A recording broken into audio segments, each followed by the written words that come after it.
శ్రీ సీతారామాభ్యాం నమః. శ్రీమద్వాల్మీకి రామాయణం బాలకాండం మొదటి సర్గం సంక్షిప్త రామాయణం. నారదుడు వాల్మీకి మహర్షికి రామాయణమును సంక్షిప్తముగా తెలుపుట. తపశ్శీలుడును వేదాధ్యయన నిరతుడును చతురులలో అగ్రేసరుడును ముని శేఖరుడును అయిన నారదుని గొప్ప తపస్వి అయిన వాల్మీకి మహర్షి జిజ్ఞాసతో ఇట్లు ప్రశ్నించెను.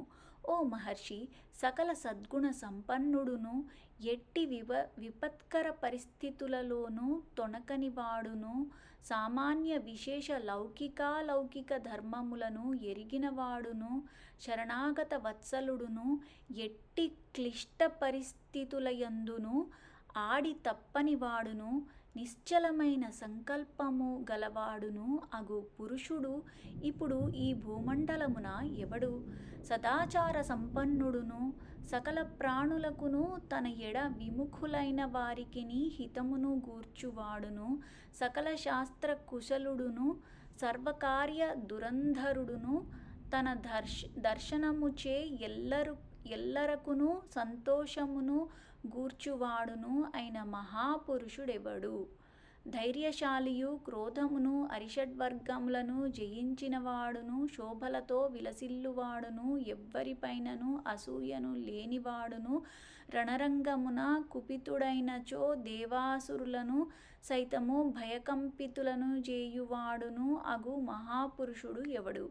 ఈ విషయములను గూర్చి తెలిసికొనుటకు మేము మిక్కిలి కుతూహలపడుచున్నాను.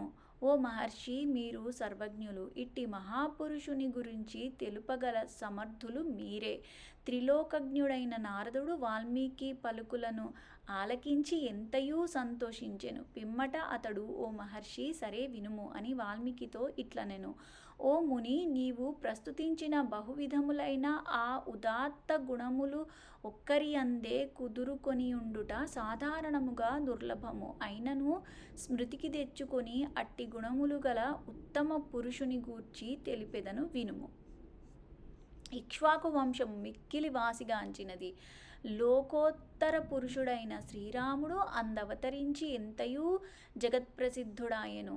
అతడు మనోనిగ్రహము గలవాడు, గొప్ప పరాక్రమవంతుడు, మహా తేజస్వి, ధైర్యశాలి, జితేంద్రియుడును, ప్రతిభామూర్తి, నీతిశాస్త్ర కుశలుడు, చిరునవ్వులతో మితముగా మాట్లాడుటలో నేర్పరి, షడ్గుణైశ్వర్య సంపన్నుడు, శత్రువులను సంహరించువాడు, ఎత్తైన భుజములు గలవాడు, బలిష్టమైన బాహువులు గలవాడు, శంఖముల వలె నునువైన కంఠము గలవాడు, ఉన్నతమైన హనువులు చెక్కిలి పైభాగములు గలవాడు, విశాలమైన వక్షస్థలము గలవాడు, బలమైన ధనుస్సు గలవాడు, పుష్టిగా గూఢముగానున్న సంధి ఎముకలు గలవాడు, అంతఃశత్రువులను అదుపు చేయగలవాడు, ఆజానుబాహువు, అందమైన గుండ్రని శిరస్సు గలవాడు, అర్ధచంద్రాకారములో ఎత్తైన నొసలు గలవాడు, గజాదులకు వలె గంభీరమైన నడక గలవాడు. శ్రీరాముడు అంతగా పొడవుగాని పొట్టిగాని గాక ప్రమాణమైన దేహము గలవాడు, సమానమైన కరచరణాది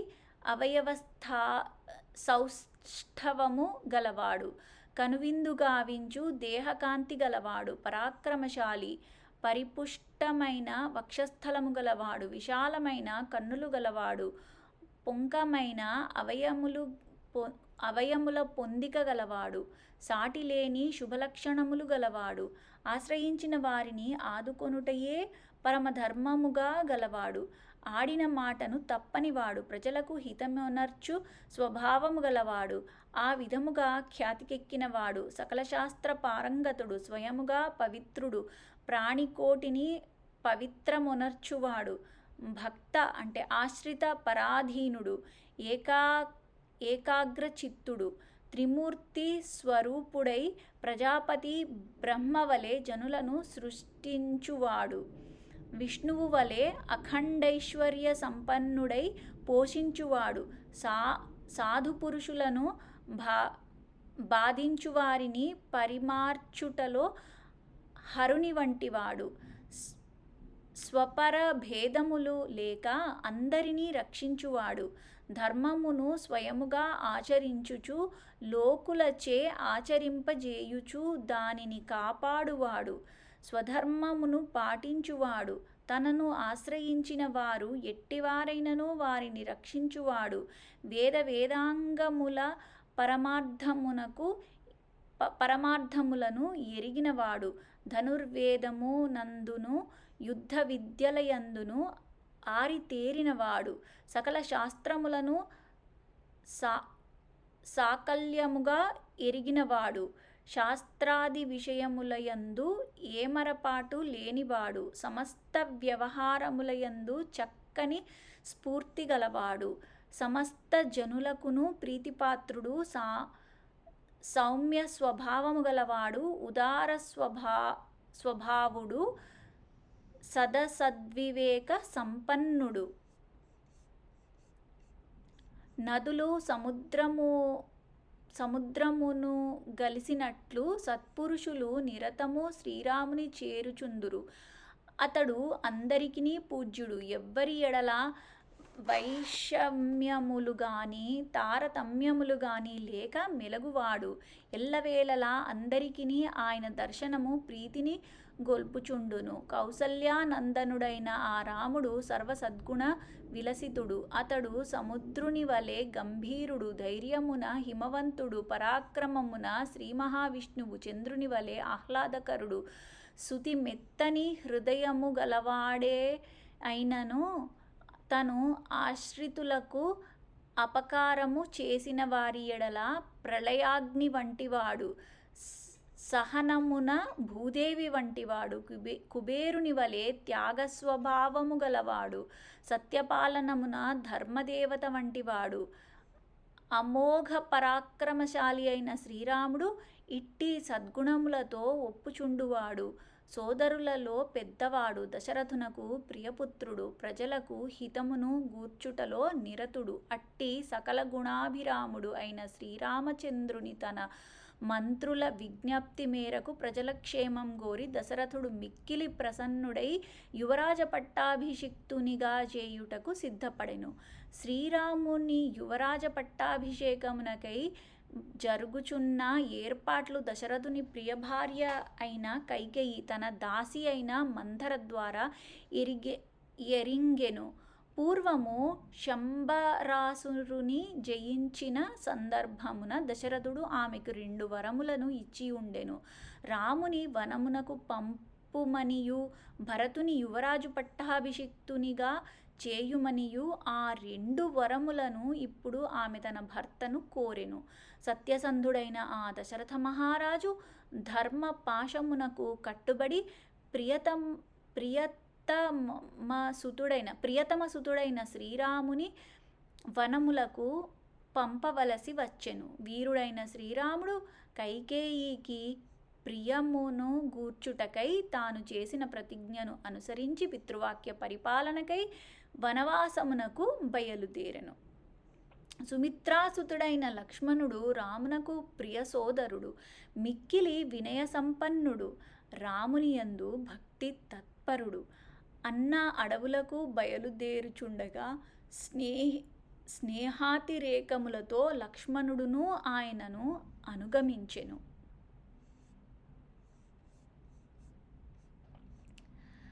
జనకుని వంశమున పుట్టిన సీతాదేవి శ్రీరామునకు ధర్మపత్ని. ఆమెపై ఆయనకు గల ప్రేమ అపారము. ప్రాణ సమానురాలు. మాయవలే దేవతలను సైతము మోహింపజేసిన మోహిని వలె అపూర్వమైన సౌందర్యము గలది. సర్వశుభ లక్షణ శోభిత. దశరథుని కోడలు. స్త్రీలలో ఉత్తమురాలు. ఆమెయు చంద్రుని రోహిణి వలె శ్రీరాముని అనుగమించెను. దశరథుడును ద్వారము వరకు వారిని అనుసరించెను. పౌరులును ఆయనను విడిచి ఉండలేక చాలా దూరము ఆయనను అనుగమించిరి. ధర్మాత్ముడైన శ్రీరాముడు గంగాతీరమున గల శృంగిభేరపురమున తన భక్తుడు నిషాదులకు రాజు అయిన గుహుని గలిసికొనెను. పిమ్మట రథసారథి రథమును వెనుకకు పంపివేసెను. శ్రీరాముడు సీతాలక్ష్మణులతోడను గుహునితోడను గూడి వనములలో సాగిపోవుచు గుహుని సాయముతో జల సమృద్ధి గల గంగా నదిని దాటెను. పిమ్మట భరద్వాజ మహర్షి ఆదేశమును అనుసరించి సీతాలక్ష్మణులు మందాకినీ నదీ తీరమున గల చిత్రకూటమునకు చేరిరి. అచట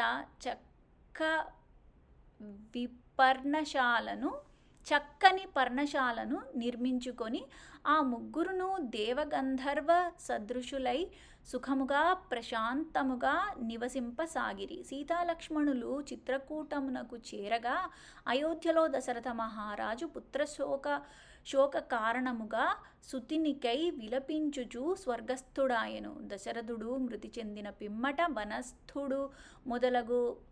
వశిష్ఠుడు మొదలగు బ్రాహ్మణోత్తములు రాజ్యాధికారమును స్వీకరింపుమని భరతుని కోరిరి. అందులకు ఆ మహావీరుడు సమ్మతింపలేదు. రాజ్యకాంక్ష లేని ఆ భరతుడు పూజ్యుడైన రాముని అనుగ్రహమును పొందగోరిన వాడై వనములకు బయలుదేరెను. ప్రసన్న హృదయుడు సత్యసంధుడు అయిన శ్రీరాముని చేరి భరతుడు మిక్కిలి పూజ్య భావముతో, ఓ ధర్మజ్ఞ, జ్యేష్ఠుడవు శ్రేష్ఠుడవు అయిన నీవే అయోధ్యకు రాజు కాదగిన వాడవు అని పలుకుచూ సోదరుడైన శ్రీరాముని వేడుకొనెను.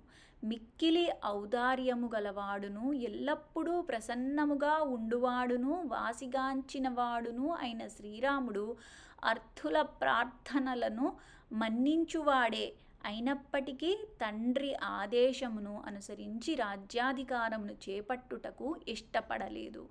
అనంతరం రాముడు తనకు ప్రతినిధిగా తన పాదుకలను న్యాసముగా భరతునకు ఒసంగి పలు విధములుగా నచ్చజెప్పి అతనిని అయోధ్యకు పంపెను.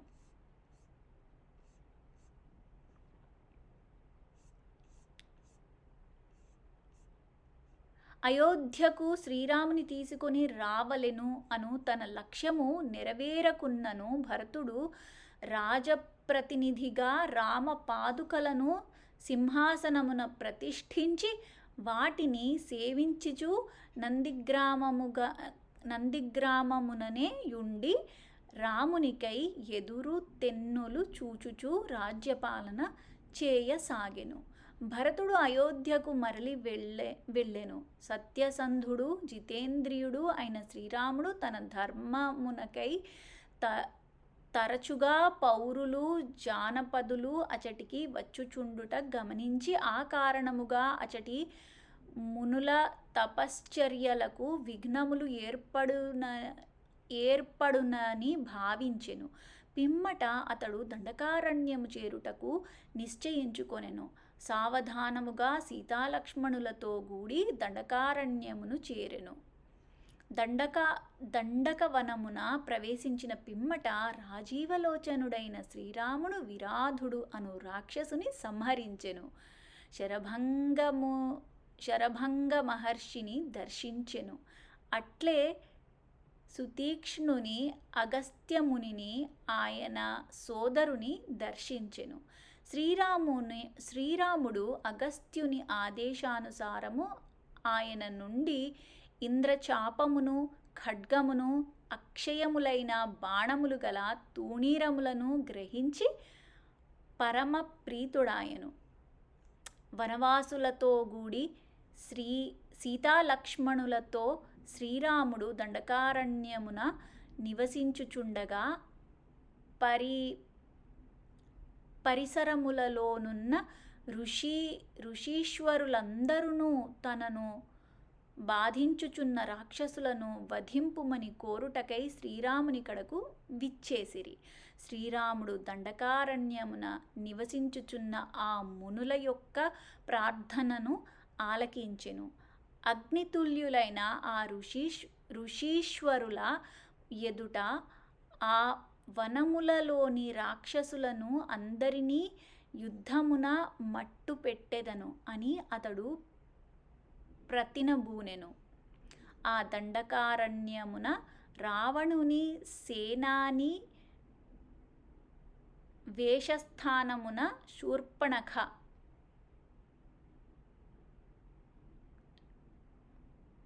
అను రక్కసి నివసించుచుండెను. శ్రీరాముడు లక్ష్మణునిచే కామరూపిణి అయిన ఆ రాక్షసి యొక్క ముక్కు చెవులు కోయించి ఆమెను వికృత రూపను గావించెను.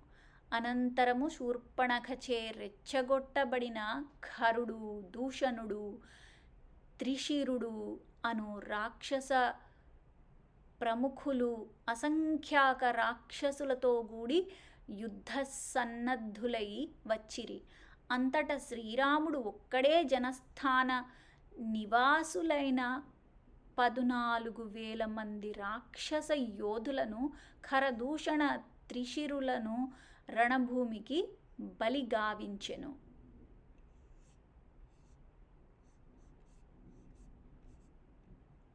రావణుడు తన దాయాదులైన ఖరదూషణ త్రిశిరులను శ్రీరాముడు వధించిన వార్త శూర్పణఖ ద్వారా విని క్రోధముతో ఉడికిపోయెను. పిమ్మట అతడు మారీచుడు అను రాక్షసుని కడకు వెళ్ళి సీతాపహరణ విషయమై అతని సహాయమును అర్థించెను. అప్పుడా మారీచుడు, శ్రీరాముడు నీకంటెను శక్తిమంతుడు, అంతటి వానితో విరోధము నీకు తగదు అని పలికి రావణుని పెక్కు విధముల వారించెను. వాని హెచ్చరికను పెడచెవిన పెట్టి ఆయువు మూడిన రావణుడు మారీచుని వెంటబెట్టుకొని శ్రీరాముని ఆశ్రమం పంచవటి సమీపమునకు చేరెను. పిమ్మట రావణుడు మాయావి అయిన మారీచుని సహకారముతో రామలక్ష్మణులను వారి ఆశ్రమము నుండి దూరముగా పంపి సీతాదేవిని అపహరించుకొని పోయెను. దారిలో తనకు అడ్డు తగిలిన జటాయువు అను గృధ్రమును ప్రాణములు అన్నుబట్టునట్లుగా గాయపరిచెను.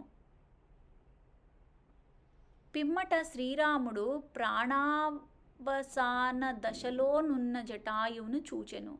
ఆ గృధ్రము రావణుడు సీతాదేవిని అపహరించుకొని పోయిన వార్తను తెలిపి రాముని పాద సన్నిధిలో కన్ను మూసెను.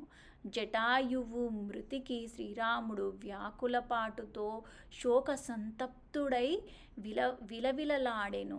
అట్లు శోకమున మునింగియు శ్రీరాముడు జటాయువునకు అంత్య సంస్కారములను నిర్వహించెను. శ్రీరాముడు సీతాదేవికై అడవులలో అన్వేషించుచు కబంధుడను పేరుగల రాక్షసుని గాంచెను. అతడు వికృతాకారముతో చూడ భయంకరుడై ఉండెను.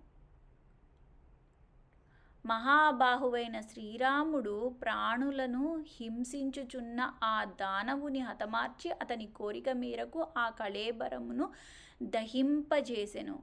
ఫలముగా అతనికి స్వర్గప్రాప్తి కలిగెను. శాప విముక్తుడైన కబంధుడు దివ్యరూపముతో స్వర్గమునకు వెళ్ళునప్పుడు ఆకాశమున కొంత తడవాగి శ్రీరామునితో, ఓ రామా, ఈ సమీపముననే నీ భక్తురాలైన శబరి గలదు. గురువులను సేవించుట ఆమె స్వభావము. అతిథి సత్కారములు యందు ఆమె నిరతురాలు. ఆమె సన్యాసిని. నీవు ఆ శబరి యొద్దకు వెళ్ళుము అని పలికెను. శత్రువులను రూపుమాపు వాడును మహా తేజస్శాలియు అయిన శ్రీరాముడు శబరి కడకు వెళ్ళెను. శబరి భక్తి శ్రద్ధలతో కొసరి ఫలములను అర్పించి ఆయనను పూజించెను. పంపా సరస్సు తీరమున శ్రీరాముడు వానరుడైన హనుమంతుని కలిసికొనెను. ఆ వానరోత్తముని సూచనను అనుసరించి రాముడు సుగ్రీవుని కడకు వెళ్ళెను. మహావీరుడైన శ్రీరాముడు సుగ్రీవునకు తన వృత్తాంతమును అంతయును తెలిపెను. మరియు సీతాపహరణ గాథను కూడా ఆయనకు పూర్తిగా వివరించెను. సుగ్రీవుడును శ్రీరాముడు చెప్పిన విశేషములను అన్నింటినీ వినెను. శ్రీరామునకు తోడ్పడుట వలన తనకు ప్రయోజనము కలుగునని భావించి అతడు శ్రీరామునితో అగ్నిసాక్షిగా మైత్రిని నెరిపెను. పిమ్మట సుగ్రీవుడు దుఃఖితుడై యుండుట గమనించి శ్రీరాముడు నీ దుఃఖ కారణమేమి అని అతనిని అడిగెను. అప్పుడు సుగ్రీవుడు తనపై మొదట వాలికి గల ప్రేమ విశ్వాసములను పిదప వాలితో తనకి ఏర్పడిన వైరగాథను తన దురవస్థను అంతయును రామునకు మిక్కిలి దుఃఖముతో విపులముగా దెలిపెను. అనంతరం రాముడు వాలిని వధింతును అని ప్రతిజ్ఞ చేసెను. పిమ్మట సుగ్రీవుడు వాలి యొక్క అసాధారణ బలపరాక్రమములను గూర్చి శ్రీరామునకు వివరించెను. వాలిని హతమార్చుటకు శ్రీరామునకు గల పరాక్రమ విషయమును సుగ్రీవుని మనస్సులో సందేహము మెదలుచుండెను. ఆయన బలపరాక్రమములను తెలుసుకొనుట కొరకు వాలిచే హతుడైన దుందుభి అను రాక్షసుని కళేబరమును సుగ్రీవుడు ఆయనకు చూపెను. మహాపర్వత సదృశమైన ఆ అస్థిపంజరమును చూచి మహాబాహువైన శ్రీరాముడు ఒక చిరునవ్వు నవ్వి, ఇంతేనా అని అనుచు దానిని తన కాలి బొటన వ్రేలి కొనతో అవలీలగా చిమ్మెను. అప్పుడు కళేబరము పూర్తిగా 10 యోజనముల దూరమున పడిపోయెను. సుగ్రీవునకు పూర్తిగా విశ్వాసము కలిగించుటకై రాముడు ప్రయోగించిన బాణము రివ్వున సాగి వరుసగానున్న 7 మద్ది చెట్లను ఆ సమీపముననే ఉన్న ఒక పర్వతమును రసాతలమును భేదించి అదే వేగముతో వచ్చి ఆయన తూణీరమున చేరెను. అప్పుడా సుగ్రీవుడు లోకోత్తరమైన శ్రీరాముని పరాక్రమమును జూచి ఎంతయూ సంతోషించెను. సుగ్రీవునకు అతని పరాక్రమముపై పూర్తిగా నమ్మకము కుదురుకొనెను. పిమ్మట అతడు రామునితో గూడి కొండల మధ్య గుహ వలెనున్న కిష్కింధను సమీపించెను. బంగారు పింగళ వర్ణములు గలవాడు కపిశ్రేష్ఠుడు అయిన సుగ్రీవుడు బిగ్గరగా గర్జించెను. ఆ మహానాదమును విని వానర ప్రభువైన వాలి తన గృహము నుండి బయటకు వచ్చెను. సుగ్రీవునితో యుద్ధము చేయుటకు వెళ్ళవలదు అని వారించుచున్న తారను సమాధానపరచి వాలి సుగ్రీవునితో తలపడెను. అప్పుడు రాఘవుడు వాలిని ఒకే ఒక్క బాణముతో వధించెను. సుగ్రీవుని ప్రార్థనను అనుసరించి వాలిని వధించిన పిమ్మట శ్రీరాముడు సుగ్రీవుని కిష్కింధకు రాజుగా చేసెను.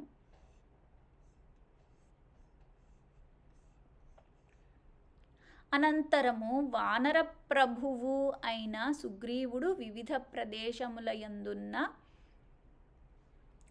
వానరులందరినీ రప్పించి సీతాన్వేషణకై వారిని నలుదెసలకు పంపెను. పిమ్మట సీతాదేవిని వెతకుటకై జాంబవదాదులతో దక్షిణ దిశకు వెళ్ళిన బల సంపన్నుడైన హనుమంతుడు గృధ్రరాజైన సంపాతి సూచన మేరకు 100 యోజనములు విస్తీర్ణము గల లవణ సముద్రమును ఒక్క గంతులో దాటెను.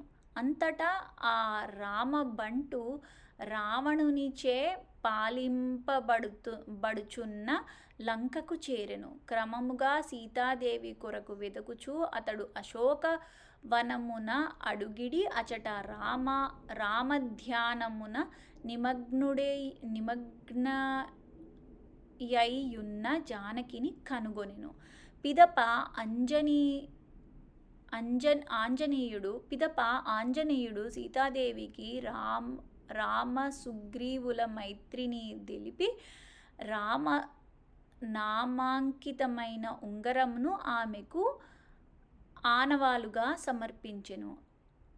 ఆమెకై శ్రీరాముడు పరితపించుచున్న తీరును వివరించి ఆమెను ఓదార్చెను. పిమ్మట అశోకవనమును ధ్వంసము చేసెను. వాయుసుతుడు 5 సేవాపతులను అంతమొందించెను. 7 మంత్రిపుత్రులను మట్టిగరిపించెను. శూరుడైన అక్షకుమారుని హతమార్చెను. ఇంద్రజిత్తు ప్రయోగించిన బ్రహ్మాస్త్రమునకు బుద్ధిపూర్వకముగా కట్టుబడెను. నిరుపమాన పరాక్రమశాలి అయిన వాయునందనుడు బ్రహ్మ వరప్రభావమున బ్రహ్మాస్త్రము నుండి అప్రయత్నముగా తాను విముక్తుడైనట్లు తెలిసికొనెను. అయినప్పటికీ హనుమంతుడు రామకార్యమును సాధించుటకై బ్రహ్మాస్త్రమునకు బద్ధుడై ఉన్నట్లు నటించుచు రాక్షసులు పెట్టు బాధలు సహించెను. రావణాజ్ఞను అనుసరించి రాక్షసులు తన తోకకు నిప్పంటింపగా మారుతి తన వాలాగ్నితో సీతాదేవి ఉన్న స్థలమును దప్ప లంకను దగ్ధము గావించెను. సీతాదేవి కుశలవార్తను దెలిపి శ్రీరామునకు ప్రీతిని గూర్చుటకై ఆ హనుమంతుడు అతి శీఘ్రముగా ఆ ప్రభువు సమీపమునకు మరలి వచ్చెను. మహాబుద్ధిశాలి అయిన పవనసుతుడు కనుగొంటిని సీతమ్మను అని పలికి రామునకు ప్రదక్షిణమునర్చి సీతాదేవి ఎడబాటునకు లోనయ్యెను. నిశ్చలుడై ఉన్న ఆ ప్రభువునకు ఆ వాయుసుతుడు వృత్తాంతమును వివరించెను. హనుమంతుడు తెలిపిన సమాచారమును గ్రహించిన పిమ్మట శ్రీరాముడు సుగ్రీవాదులతో కూడి మహాసముద్రతీరమునకు చేరెను. అనంతరము అతడు సూర్యకిరణముల వలె తీక్షణములైన బాణములతో సముద్రమును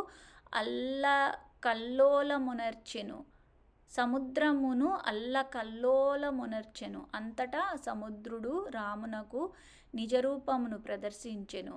సముద్రుని సూచనలను అనుసరించి శ్రీరాముడు సముద్రముపై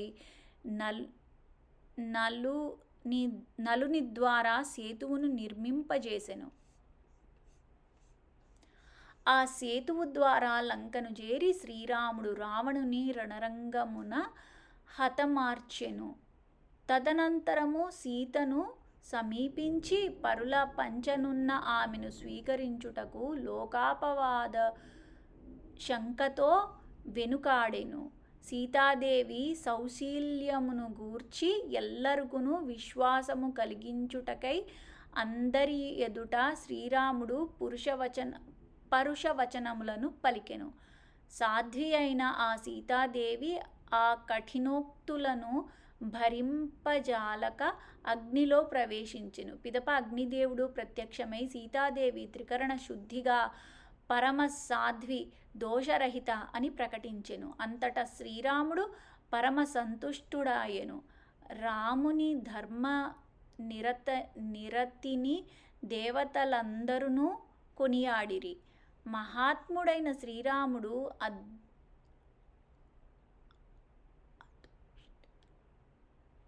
ఆ దుష్ట రావణుని అంతమొందింపగా దేవతలతో ఋషులతో సకల చరాచరములతో కూడిన ముల్లోకములును సంతసించినవి. పిదప శ్రీరాముడు రాక్షస శ్రేష్ఠుడైన విభీషణుని లంకారాజ్యమునకు పట్టాభిషిక్తుని గావించెను. అట్లు కృతకృత్యుడైన రాముడు ప్రసన్నుడయ్యెను.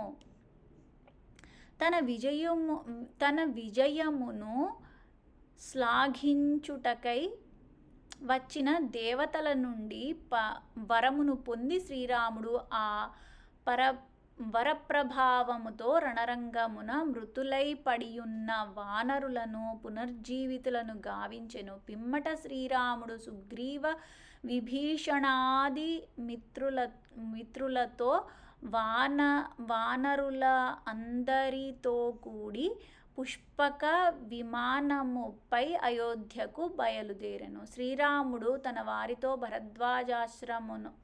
భరద్వాజాశ్రమమునకు చేరెను. 14 సంవత్సరములు పూర్తి అయిన వెంటనే అయోధ్యకు తప్పక తిరిగి వత్తును అని భరతునకు తాను ఇచ్చిన మాటను నిలబెట్టుకొనుటకై శ్రీరాముడు ముందుగా హనుమంతుని భరతుని యొద్దకు పంపెను. సుగ్రీవాదులతో పుష్పక విమానమును అధిరోహించి శ్రీరాముడు ప్రయాణ సమయమున భరతుని గూర్చిన విశేష గాథలను వారికి తెలుపుచూ నందిగ్రామమునకు చేరెను. చక్కగా పితృవాక్య పరిపాలన మునర్చి వచ్చిన మహానుభావుడగు శ్రీరాముడు నందిగ్రామమున తన సోదరులను కలిసికొని జటాదీక్షను పరిత్యజించెను. పిమ్మట సీతాదేవితో కూడి పట్టాభిషిక్తుడై రాజ్యాధికారమును చేపట్టెను. శ్రీరాముడు రాజైనందులకు ప్రజలెల్లరూ సంతోషముతో పొంగిపోవుచు ఆయన పాలనలో సుఖ సౌభాగ్యములతో విలసిల్లుదురు. ప్రభు భక్తి తత్పరులై ధర్మ మార్గమున ప్రవర్తించుదురు.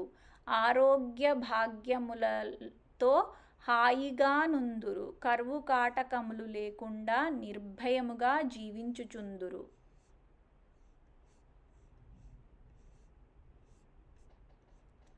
రామరాజ్యమున పుత్ర మరణములు లేకుండును. స్త్రీలు పాతివ్రత్య ధర్మములను పాటించుచు నిత్య సుమంగళులై వర్ధిల్లుచు ఉందురు. అగ్ని ప్రమాదములు గాని, జలప్రమాదములు, మరణములు గాని, వాయుభయములు గాని లేకుండును. జ్వరాది బాధలు, అట్లే ఆకలి దప్పుల బాధలు, చోర భయములు మచ్చునకైనను ఉండవు. ఆధ్యాత్మిక, ఆది దైవిక, ఆది భౌతిక బాధలు లేకుండును. రాజ్యములోని నగరములు, ఇతర ప్రదేశములు ధనధాన్యములతో పాడి పంటలతో తులతూగుచుండును. జనులు కృతయుగమునందువలె ఎల్లవేళలా సుఖశాంతులతో వర్ధిల్లుచుందురు. అనేకములైన అశ్వమేధాది క్రతువులను, సువర్ణక యాగములను శ్రీరాముడు నిర్వహించును. బ్రాహ్మణోత్తములకును పండితులకును కోట్ల కొలది గోవులను దానము చేయుచు అతడు అపరిమితమైన ధనధాన్యములను దానమునర్చి వాసికెక్కును. రాఘవుడు క్షత్రియ వంశములను 100 రెట్లు వృద్ధిపరచును. 4 వర్ణముల వారిని ఈ లోకమున తమ తమ వర్ణ ధర్మముల ప్రకారము నడిపించును. ఆ ప్రభువు 11,000 సంవత్సరముల కాలము ప్రజానురంజకముగా పరిపాలన సాగించి అనంతరము వైకుంఠము చేరును. ఈ శ్రీరామచరితము అంతఃకరణమును పవిత్రమునర్చును. సర్వ పాపములను రూపుమాపును. పుణ్య సాధనము, వేదార్థమును ప్రతిపాదించునదియు గావున ఇది సర్వ వేద సారము. నిత్యము దీనిని నిష్ఠతో పఠించువారి పాపములు అన్నియును పటాపంచలైపోవును. ఈ రామాయణమును పఠించిన వారికి ఆయుష్యాభివృద్ధి కలుగును. వారి పుత్ర పౌత్రులకును పరివారములకును క్షేమలాభములు ప్రాప్తించును. మరియు అంత్యకాలమున మోక్షప్రాప్తియు కలుగును. ఈ రామాయణమును పఠించిన ద్విజులు వేదాంగముల యందును శాస్త్రముల యందును పండితులు అగుదురు. క్షత్రియులు రాజ్యాధికారమును పొందుదురు. వైశ్యులకు వ్యాపార లాభములు కలుగును. శూద్రులు తోడివారిలో శ్రేష్ఠులు అగుదురు. ఈ రామాయణమును పఠించిన వారును వినిన వారును పొందెడి ఫలము అనంతము, అద్వితీయము. వాల్మీకి మహర్షి విరచితమై ఆది కావ్యమై ఆది కావ్యమైన శ్రీమద్ రామాయణమునందలి బాలకాండమునందు మొదటి సర్గము సమాప్తము. జై బోలో శ్రీ సీతారామచంద్ర భగవానికి జై. పవనసుత హనుమానికి జై.